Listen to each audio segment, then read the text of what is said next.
सुप्रभात। सभी मंच पर उपस्थित हुए आकांक्षागण को मेरा सादर प्रणाम।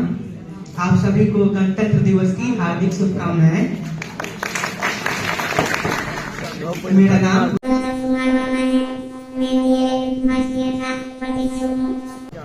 आज हम सभी भारत का 76वां गणतंत्र दिवस मना रहे हैं। इस अवसर पर हमें अपने क्रांतिकारियों के बलिदान को भूलना नहीं चाहिए, जिन्होंने देश की आजादी के लिए अपना सब कुछ न्यौछावर कर दिया। भारत आज गणतंत्र है क्योंकि ये स्वतंत्र है। मैंने हमारे देश के क्रांतिकारियों के बलिदानों को याद करते हुए एक कविता लिखी है। आशा करता हूँ कि आप सबको ये पसंद आएगा। तो कविता इस प्रकार है कि जकड़ रखा था बेड़ियों ने भारत माँ के पाँव को, लूट रही थी ब्रिटिश सेना हर शहर हर गांव को।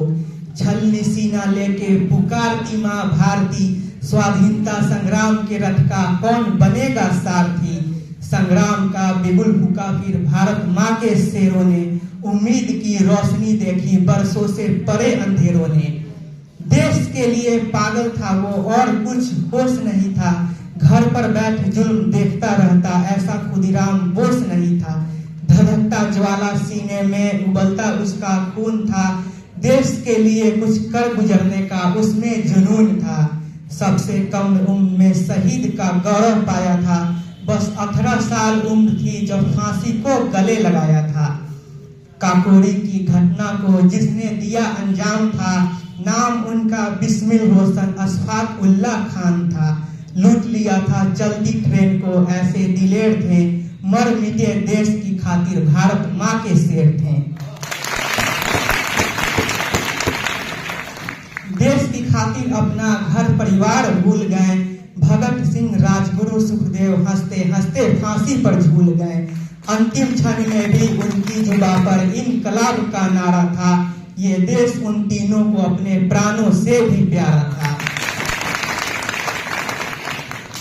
जिसका खौफ ब्रिटिश सेना के दिलो दिमाग में छाया था, जो जीते जी ब्रिटिश सेना के कभी हाथ न आया था। जिसे पकड़ने की सारी कोशिश करके ब्रिटिश सेना हारी थी, नाम चंद्रशेखर आजाद था जिसने आखिरी गोली खुद को मारी थी। तुम मुझे खून दो मैं तुम्हें आजादी दूंगा, सुभाष चंद्र बोस का नारा था। आजाद हिंद फौज का वो सिपाही असली हिंद का सितारा था, जो देश को गुलामी की जंजीरों में देख नहीं सकता था, गरीब मजलूमों की चिता पर सत्ता की रोटियां सेक नहीं सकता था। भारत माँ का सच्चा सपूत वो सबसे महान है, जिसकी मृत्यु तक इतिहास के पन्नों से गुमनाम है। मिली आजादी हमें ये खैरात नहीं है, भूल जाएं हम अपने नायकों को ऐसी कोई बात नहीं है। हम तूफान से निकाल के ये कश्ती लाए हैं, लहू से अपने आजादी के दिए जलाए हैं। इतिहास किसे महान कहता है इससे हमें फर्क नहीं पड़ता, हमें पता है आजादी के लिए किसने प्राण गंवाए हैं। अब हमारी जिम्मेदारी है कि देश को बेहतर बनाए, फिर से कोई आक्रांता हमें पराधीन ना कर पाए। एकता प्यार सद्भाव देशभक्ति हो हर एक दिल में, ताकि हमारे क्रांतिकारियों का बलिदान व्यर्थ न जाए। हम सब मिलकर उनके सपनों का भारत बनाएं। जय हिंद जय भारत।